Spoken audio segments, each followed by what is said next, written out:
ഇപ്പൊ എന്ന് പറഞ്ഞിട്ടുണ്ടെങ്കിൽ നമുക്ക് ഏത് സമയത്തും വേണമെങ്കിൽ എന്തൊക്കെ ചെയ്യണം നമുക്ക് ഓടി ഇറങ്ങി നടക്കാം. പക്ഷെ ആ ഒരു സമയം എന്ന് പറഞ്ഞിട്ടുണ്ടെങ്കിൽ ഞാൻ കൂടുതൽ എന്റെ പ്രിയോറിറ്റി ജസ്റ്റ് ഒന്ന് മാറും.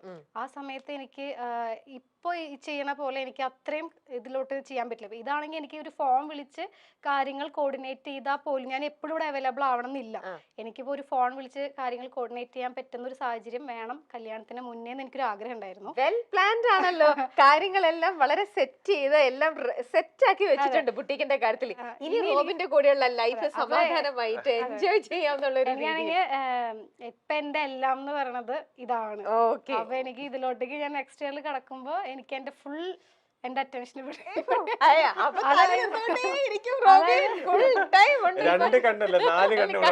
പക്ഷെ അതിന്റെ അർത്ഥം ബിസിനസ്സിന് ഒന്നും അല്ല എന്നല്ല. കാരണം എന്റെ ഇത്രയും കിടന്ന വർഷം മൊത്തം ഒരു ലാസ്റ്റ് 10 years മൊത്തം ഞാൻ ഈ ഒരു ഫീൽഡില് ഈ ഒരു ഇതിലാണ് ഫുൾ ഫോക്കസ് ചെയ്തിരുന്നത്. അപ്പൊ ഇനി എനിക്കൊന്നൊരു ഒന്ന് ചേഞ്ച് ആയി കുറച്ച് റിലാക്സ്ഡ് ആയിട്ട് ഹാപ്പി ആയിട്ട് ഇവിടെ കുറച്ചൊരു ഫോക്കസ് ചെയ്യാം അല്ലേ.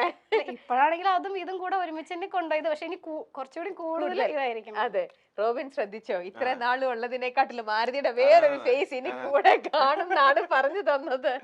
റോബിൻ എങ്ങനെ ഉണ്ടായിരുന്നു 2024 എന്ന് പറയുമ്പോൾ ഞാൻ ആക്ച്വലി എല്ലാത്തിനും ഒന്ന് മാറി നിൽക്കായിരുന്നു. സോഷ്യൽ മീഡിയ എല്ലാത്തിനും ഒന്ന് മാറി നിൽക്കായിരുന്നു. ഞാൻ ആക്ച്വലി എന്താ പറയാ, എനിക്കങ്ങനെ ഭയങ്കര വലിയ സംഭവമായിട്ട് ഒരുപാട് കാര്യങ്ങളൊന്നും നടന്നിട്ടില്ല. പക്ഷെ എല്ലാ കാര്യങ്ങളും എനിക്ക് ഒരുപാട് നല്ല കാര്യങ്ങൾ, പോസിറ്റീവ് കാര്യങ്ങളുണ്ടായിരുന്നു, നെഗറ്റീവ് കാര്യങ്ങളുണ്ടായിരുന്നു. ഇപ്പൊ ഇൻ കേസ് എന്തെങ്കിലും മിസ്റ്റേക്സ് വന്നിട്ടുണ്ടെങ്കിൽ കൂടി അതൊരു ലെസൺ ആയിട്ട് പഠിച്ച് അതിൽ നിന്നും ഇനി ഒരു ആവർത്തന ഉണ്ടാവാതിരിക്കാൻ വേണ്ടി ട്രൈ ചെയ്യുന്നു. പിന്നെ പോസിറ്റീവായിട്ട് ഒരുപാട് കാര്യങ്ങൾ എനിക്ക് തോന്നുന്നു. ഞാൻ പറഞ്ഞില്ലേ, എനിക്ക് ഓരോ ദിവസവും ഒരു പുതിയ പുതിയ കാര്യങ്ങളാണ് എൻ്റെ ലൈഫിൽ ഉണ്ടായിട്ടുള്ളത്. മെയിൻ ആയിട്ടുള്ള കാര്യം എന്ന് പറഞ്ഞാൽ ഞാൻ ആഗ്രഹിച്ചിരുന്ന എൻ്റെ കല്യാണത്തിന്റെ ഒരു തീയതി ഈ വർഷമാണ് നമ്മൾ തീരുമാനിച്ചത്. 2024 തീരുമാനിച്ചത്. അതിനെക്കാട്ടി ഉപരി എന്റെ പ്രൊഫഷനിലേക്ക് ഞാൻ തിരിച്ചു വരാം, മെഡിക്കൽ ഫീൽഡ്. ഞാൻ ബിഗ് ബോസ് കഴിഞ്ഞതിന് ശേഷം ലൈക്ക് എന്താ പറയാ, എന്റെ പ്രൊഫഷനിലേക്ക് അധികം ഞാൻ വന്നിട്ടുണ്ടായിരുന്നില്ല. കാരണം ഞാനൊരു റൈറ്റ് ചോയ്സ് അല്ലെങ്കിൽ റൈറ്റ് ഒരു ഡിസിഷൻ എടുക്കണം എന്ന് ഞാൻ പ്ലാൻ ചെയ്തിരുന്നത്. കാരണം ഞാനിപ്പോൾ ഒരു ഡോക്ടറായിട്ട് ഒരു ഹോസ്പിറ്റലിൽ വർക്ക് ചെയ്ത് കഴിഞ്ഞാൽ അത്രയും പേരിലേക്ക് മാത്രമേ എൻ്റെ സർവീസ് ചെല്ലത്തുള്ളൂ. ഓക്കെ, അപ്പം ഞാൻ വിചാരിച്ചിരുന്ന എന്നെ ഇഷ്ടപ്പെടുന്ന ഒരുപാട് പേരുണ്ട്. അപ്പൊ അവർക്ക് എല്ലാവർക്കും വേണ്ടി എന്തെങ്കിലും കാര്യം ഞാൻ ചെയ്യണമല്ലോ എന്ന് എനിക്കൊരു ആഗ്രഹം ഉണ്ടായിരുന്നു. അങ്ങനെ കഴിഞ്ഞ് ഞാനിപ്പോൾ ഓൾറെഡി ഒരു വീഡിയോ ഇട്ടായിരുന്നു എൻ്റെ സോഷ്യൽ മീഡിയയിൽ. സോ ഞാനൊരു international medical health care and wellness കമ്പനിയുടെ ബ്രാൻഡ് അംബാസഡർ ആയിട്ട് സൈൻ ചെയ്ത് കഴിഞ്ഞു. അപ്പം അതെന്ന് പറയുന്നത് എന്നെ ഇഷ്ടപ്പെടുന്ന, എന്നെ ഇഷ്ടപ്പെടാത്ത, എന്നെ അറിയാത്ത എല്ലാവർക്കും ഗുണം വരുന്ന ഒരു കാര്യമാണത്. സോ അതിന്റെ അപ്ഡേറ്റ്സ് എല്ലാം ഈ വരുന്ന January 20th ഞാനത് കൊടുക്കുന്നതായിരിക്കും. കാരണം നമ്മളെ ഇഷ്ടപ്പെടുന്നവർക്ക് വേണ്ടി എന്തെങ്കിലും തിരിച്ചു ചെയ്യണം, ഒരു ലാർജ് സ്കെയിൽ സർവീസ് ചെയ്യണം എന്നുള്ള ഒരു ആഗ്രഹം ഉണ്ടായിരുന്നു. അങ്ങനെ ഫൈനലി ഞാൻ തിരിച്ചെന്റെ പ്രൊഫഷനിലേക്ക്, back to my profession. So അതിൽ ഞാൻ എപ്പോഴും പലരും പറയാറുണ്ട് എന്റെ പ്രൊഫഷന് ഞാൻ അധികം കൺസിഡർ ചെയ്യാറില്ല എന്ന്. ആക്ച്വലി സത്യം പറഞ്ഞാൽ എന്റെ പ്രൊഫഷൻ ഞാൻ ഭയങ്കരമായിട്ട് ഇഷ്ടപ്പെട്ട് ആഗ്രഹിച്ചാണ് ഞാൻ എന്ത് ചെയ്ത ആ ഒരു പ്രൊഫഷനിലേക്ക് പോയത്. ഞാനത് സത്യം പറഞ്ഞാൽ ഒരു 8 വർഷം ഞാൻ അതിൽ ജിജോ ഹോസ്പിറ്റൽ, ഞാൻ ജനിച്ച ഹോസ്പിറ്റലിൽ തന്നെ വർക്ക് ചെയ്തപ്പോഴേ നിങ്ങൾക്ക് അറിയാം, ഞാൻ അത്രയും അത് ഇഷ്ടപ്പെട്ടാണ് ഞാൻ അവിടെ വർക്ക് ചെയ്തിരുന്നത്. അപ്പൊ അതിനുശേഷം നമ്മളെപ്പോഴും ഒരു നമ്മുടെ ലൈൻ ഇങ്ങനെ സ്ട്രെയിറ്റ് ആയിട്ടല്ല, ഒരു ഹൈ ആയിട്ട് പോകണമെന്നുണ്ടെങ്കിൽ കുറച്ചൊന്ന് വെയിറ്റ് ചെയ്യുക, അതിനുശേഷം ഒരു പ്രിപ്പറേഷൻ എടുക്കുക, നമ്മൾ റൈറ്റ് ഓപ്പർച്യൂണിറ്റിക്ക് വേണ്ടി വെയിറ്റ് ചെയ്യുക. ഇപ്പൊ എനിക്ക് വേണമെങ്കിൽ ഒരു ഹോസ്പിറ്റൽ എന്ത് ചെയ്യാം, ഏത് ഹോസ്പിറ്റൽ വേണമെങ്കിലും എനിക്ക് ജോയിൻ ചെയ്യാം. അവരെന്നെ പലരും കോൺടാക്ട് ചെയ്തിട്ടുണ്ട്, പലരും എനിക്ക് ജോയിൻ ചെയ്യണമെങ്കിൽ ചെയ്യായിരുന്നു. പക്ഷെ ഞാൻ അതെല്ലാം ഒന്ന് ഹോൾഡ് ചെയ്ത് വെച്ചിരുന്നതെന്ന് വെച്ച് കഴിഞ്ഞാൽ റൈറ്റ് ഒരു ഡിസിഷൻ എടുക്കാൻ വേണ്ടിയായിരുന്നു. അപ്പം അതെനിക്ക് ഭയങ്കര ഹാപ്പിനെസ് വരുന്നത്. അത് എനിക്കറിയാം എന്നെ ഇഷ്ടപ്പെടുന്ന ഒരുപാട് പേർക്ക് ഞാൻ സ്റ്റെത്തിട്ട് കാണണമെന്നൊരു ആഗ്രഹമുണ്ട്. അപ്പൊ ഇനി വൈകാതെ നമ്മുടെ മെട്രോ പില്ലേഴ്സിലും ഈ പറഞ്ഞ പല സ്ഥലത്തും നമ്മുടെ ഫോട്ടോയൊക്കെ ഇതേപോലെ വരും. ഓൾറെഡി അതൊക്കെ സെറ്റാണ്. പിന്നെ ഈ ഒരു കാര്യം നിങ്ങൾക്ക് എന്താണെന്ന് അറിയത്തില്ല, അതൊരു റെവല്യൂഷൻ ഉണ്ടാക്കുന്ന ഒരു കാര്യമാണ്. കാരണം നമ്മുടെ കമ്പനി ഓൾറെഡി ഒരു 5 years ആയിട്ട് ഇതിന്റെ പിന്നിൽ അതിന്റെ ഒരു ഹാർഡ് വർക്കും അവരുടെ തോട്ട് പ്രോസസ്സും കാര്യങ്ങളെല്ലാം വെച്ച് അവരത് ഇന്ത്യയിൽ ആദ്യമായിട്ട് ഇംപ്ലിമെന്റ് ചെയ്യുന്ന ഒരു കാര്യമാണ്. സോ അതിന്റെ ഫേസ് ഞാനാണ്. ഓക്കെ, സോ അതുവഴി ഞാൻ പറയില്ലേ ഗുണമുണ്ടാവും. മനസ്സിലായി. അപ്പൊ നിങ്ങൾ 25 ഏറ്റവും കൂടുതൽ ഈ 25 നിങ്ങൾ എയിം ചെയ്യുന്നതും ഈ ഒരു പ്രൊജക്റ്റും ഈ ഒരു സംഭവം തന്നെയായിരിക്കും. പിന്നെ രണ്ടാമത് എന്റെ കല്യാണം.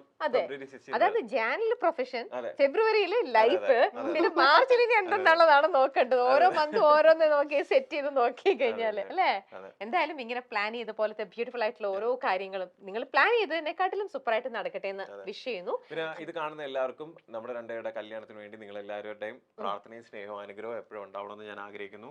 ഞങ്ങളുടെ ജീവിതത്തിലുള്ള കൊച്ചു കൊച്ചു സന്തോഷങ്ങളും കാര്യങ്ങളെല്ലാം ഞങ്ങൾ പറയുന്നത് നിങ്ങൾ നമ്മളെ വീട്ടിലെ ഒരു അംഗം ഉള്ളത് പോലെയാണ്. പിന്നെ നമ്മളെ വെറുക്കാനായിട്ട് നിങ്ങളുടെ അടുത്ത് നമ്മൾ വലിയ കാര്യങ്ങളൊന്നും ചെയ്തിട്ടില്ല. നമ്മൾ വെറുക്കൊന്നും വേണ്ട. പിന്നെ പുതിയ വർഷമാണ്, എല്ലാവരും ഹാപ്പി ആയിട്ട് ഹെൽത്തി ആയിട്ട് അടിച്ചു പൊളിച്ച് സന്തോഷമായിട്ട് ജീവിക്കാൻ വേണ്ടി ഞങ്ങൾ രണ്ടുപേരും ആത്മാർത്ഥമായിട്ട് ആഗ്രഹിക്കുന്നു. Very nice Robin. നിങ്ങൾ രണ്ടുപേരും രണ്ടെന്നല്ല ഒരേ ഒന്നെന്ന് തന്നെ നമുക്ക് പറയാം അല്ലെ. ഇനിയിപ്പോ അടുത്ത മാസം നിങ്ങൾ കല്യാണം കഴിക്കാൻ പോകുന്നു.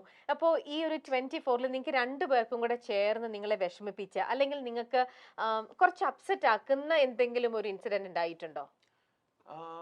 ഇൻസിഡൻസ് രണ്ടുപേരുടെ രണ്ടായിട്ട് ചോദിക്കുന്നില്ല. ഇൻസിഡൻസ് ഒക്കെ ഉണ്ടായിട്ടുണ്ട്, പക്ഷെ നമ്മളത് ഒരുമിച്ച് മാനേജ് ചെയ്തു.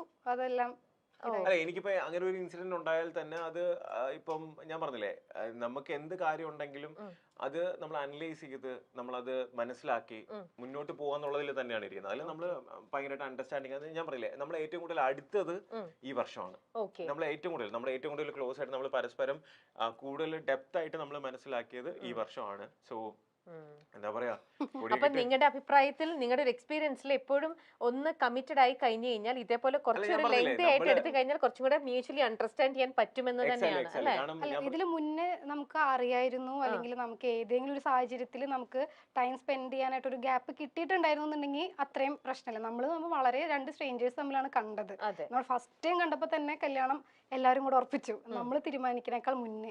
അപ്പൊ അതിൻ്റെതായ ഒരു സമയം, പിന്നെ എനിക്കും എന്റെ കരിയർ വൈസിന് കുറെ കാര്യങ്ങൾ ചെയ്തുകൊണ്ടിരിക്കുന്ന സമയമായിരുന്നു. പക്ഷെ അത് ഒരുപാട് ആളുകളിലോട്ടേക്ക് എത്തണേക്കാൾ മുമ്പ് ഈ ഒരു സംഭവം ഇടയിൽ വന്നു. അപ്പൊ എനിക്കാണെങ്കിലും എന്താ പറയാ, എനിക്ക് മൊത്തത്തിൽ അതും ഇതും എല്ലാം കൂടെ ഒരു കൺഫ്യൂസ്ഡ്